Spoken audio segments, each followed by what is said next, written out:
Where are we at today, Maddie? Die trying. We're out on the trail known as Die Trying. Got some people in from out of town, came up from Texas to hang out for the weekend, so we're just showing them around, huh, Maddie? Yep. Now there's two things I really like about this trail. The first thing is these boulder fields are super fun to work your way through. The second thing is these boulder fields have multiple lines through them that make it fun for everybody. The one thing I don't like about this trail is the exit. The exit is really sketchy and continues to change. The last time we were here, Emily got denied on the exit. So stay tuned to see if she can get some redemption on the exit Die Trying. You got this trail today? Yeah. You're gonna follow Dad and try not to do any spotting today? Uh-huh. Cool. So a few people have been asking me, what do I think of the Nittos so far? So far they've been really good on the 4-seat car. I've got them down to about 6 PSI, and you can see, like right there, they're really flexing around the rock. On the other car, the little rear steer car, I need to drop the pressure even more, because I've got them, they don't seem to flex quite as much, so I'm gonna try a little bit lower pressure. All right, so we are just cruising up Die Trying right now, and the girls stole the rear steer car. Both kids are back there, so that's fine. We are driving the drag axle car and having a good time, huh? Yeah, I get to ride with my BFF. What a fun day to be on the trail. In this video, Emily's driving the rear steer crawler and I'm driving the 4-seat drag axle buggy. So one thing we've been working on is having Emily drive more on her own with less spotting. So on this trail today, she's pretty much going to drive it independently, and I'm only going to give her some suggestions if I see she's getting hung up or could get herself into a little bit of trouble.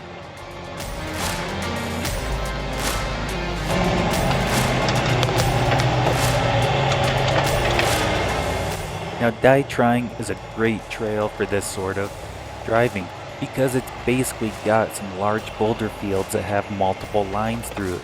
So you can basically choose your adventure and decide which line of rocks you want to try out.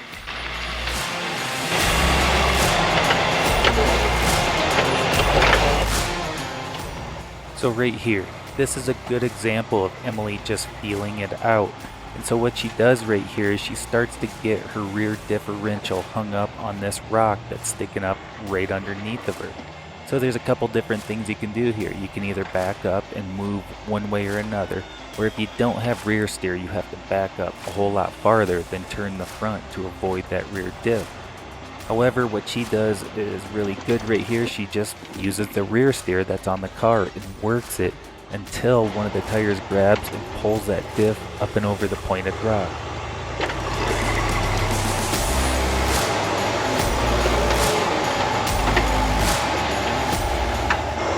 You got your line here? Yeah. You're seeing it?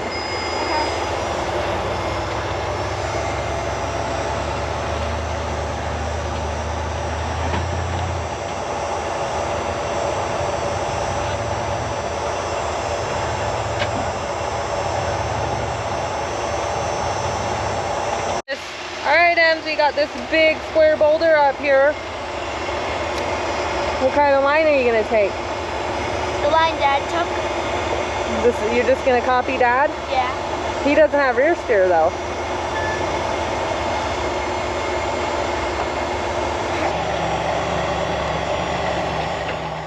You can see here, Emily's starting to climb this rock. She's got a rock that's bigger than that 42-inch Nitto.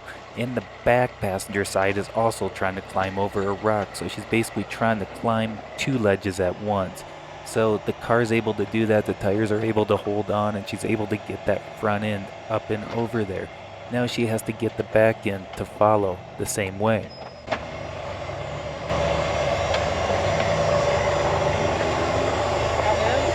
Keep following that line you're on.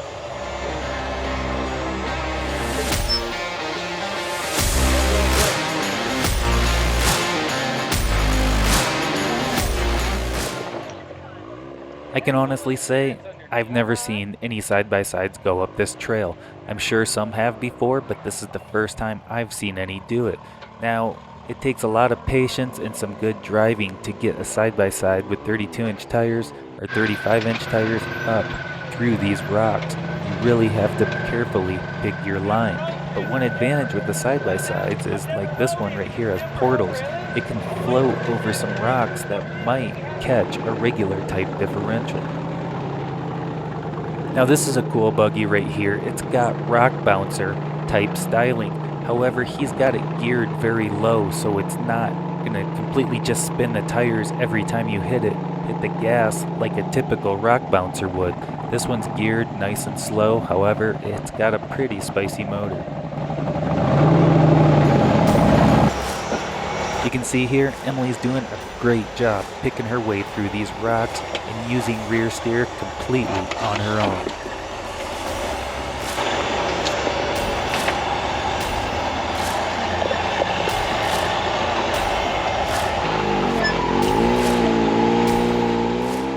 Now picking your line through a boulder field is one of my favorite parts about rock crawling. That's more along my lines of what I like to do, because it's fun to choose your lines and just be able to back up and maneuver a little bit to try and get around something. If you catch your differential, you can back up a little bit, move one way or another.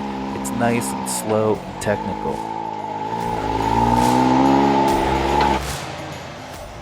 Now when I first built this rear steer car, a friend gave me some advice. He told me get used to feeling using rear steer, not having to look at the tire every time. And that's something you do when you're on an obstacle, working it back and forth, is getting used to feeling the back end move one way or another without really having to look at the tires. Now you'll almost always find yourself looking at the tires some, but the more use I get to rear steer, the more I get that feeling down of working the stick back and forth and feeling the back end go one way or another.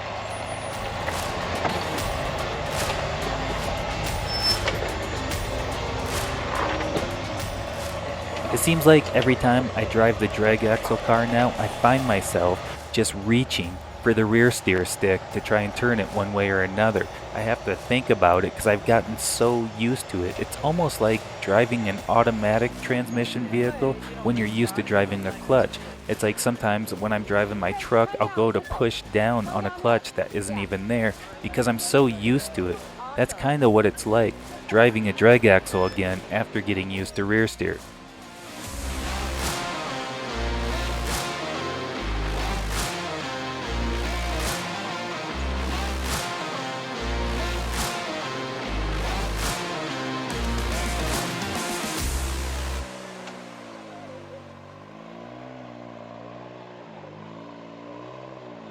All right, I told Em she can't go around the optional line.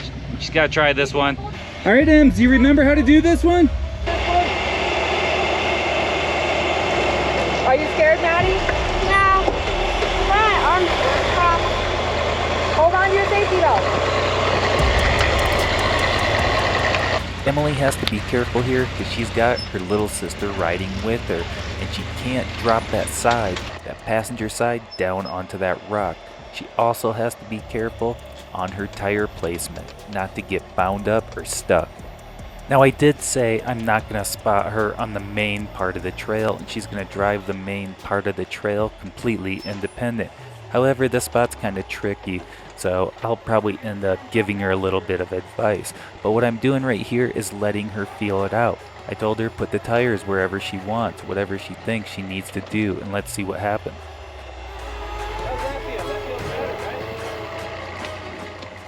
If you made it this far into the video, we could really use your support. Please consider subscribing to the channel. Give the video a like, leave a comment, let us know what you think. We appreciate the support. I'm really not giving her hardly any advice right here. I'm usually ask her some questions like which way do you think you need to go, or something along those lines, and just letting her feel this out. She's doing a great job right here at just feeling this line out and seeing where the car wants to settle. At this point, she's through the worst of it. However, she has to make a hard driver's side turn to be able to make it around this corner. So she has to set herself up in position to make this. Front dig it, Em. Lydia reminds her right here to use front dig to make it around this corner, because sometimes front dig is just more effective than rear steer. Now you can go on 4-wheel.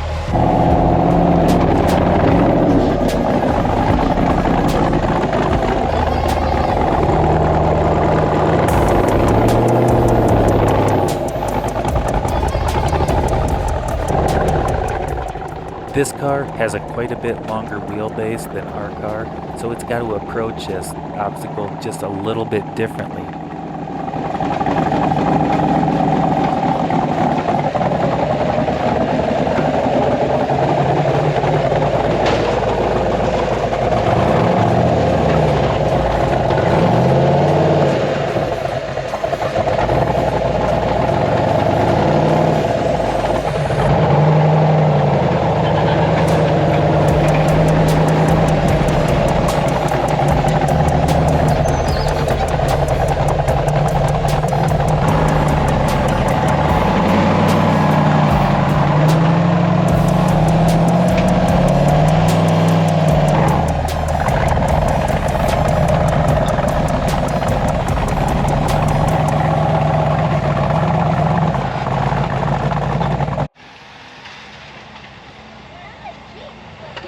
We start working our way up the final climb to the big optional exit. This hill going up to the optional exit can be a steep, long hill with a lot of loose rocks. This hill can be tricky sometimes as it constantly is changing. See, I think your front end needs to get on that slab. Oh, like, yeah. She needs to be a little driver. Yeah, if we could get We gotta get her on that front slab. tire on that. You gotta get, yeah, There it right is. there, right there. Perfect. There's Perfect. going. There's There going. you go. Momentum. There it is. Momentum. You got it. That's it. Go up this way. Yeah, you got You that. want to take her that way? Not that we're in this. Maybe. I mean, she can cut towards the butt. We get up to the optional exit. I asked Emily, do you want to drive this spot? She said, absolutely. I said, are you sure? She was fully committed to this. She had tried it one other time and couldn't make it past this spot. We ended up getting the car stuck. So we were going to go back and try and get a little bit of redemption from the last time.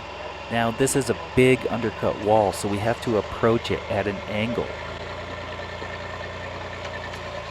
You can see right here the rear tires are trying to climb as the front tires are trying to climb at the same time.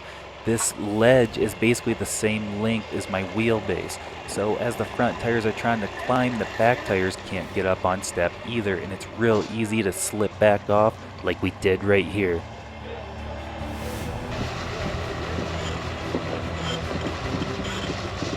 This ledge also has a lot of loose, broken rock on it. So you can see the front tires are spinning, pulling up dust, while the back ones can't get up on step either.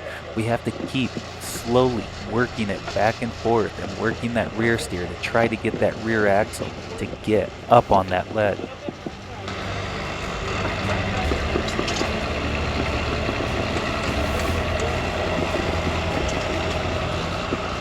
Every time that back tire seems like it's gonna get up on that ledge, it ends up slipping back off. It's so tricky. We just have to slowly keep working it to find the spot and find that traction so that it can get up on that ledge.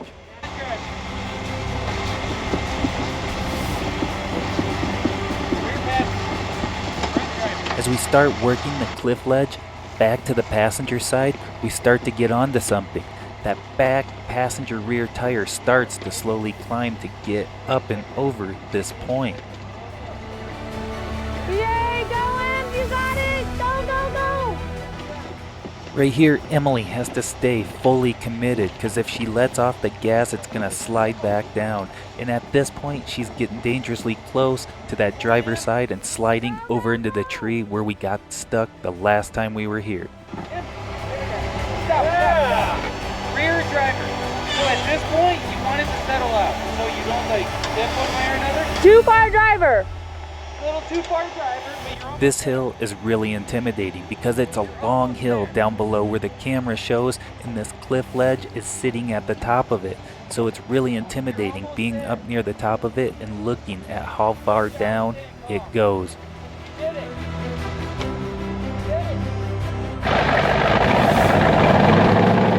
This is the right side of that wall, and you can see just below that rear passenger tire how there's like a 4 or 5 foot ledge that you can slip off.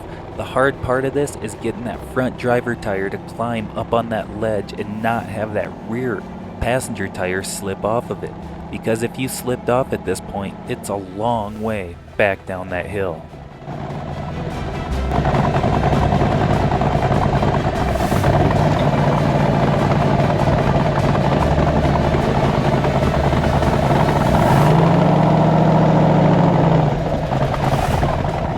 Once you get to this point, most people then have to back up, and you have to be careful not to go too far over that ledge. You have to back up and then turn driver to settle into that V-notch that's right there. And once you get into that V-notch, you pretty much just drive right up. The hardest part is getting the car to settle into that V-notch.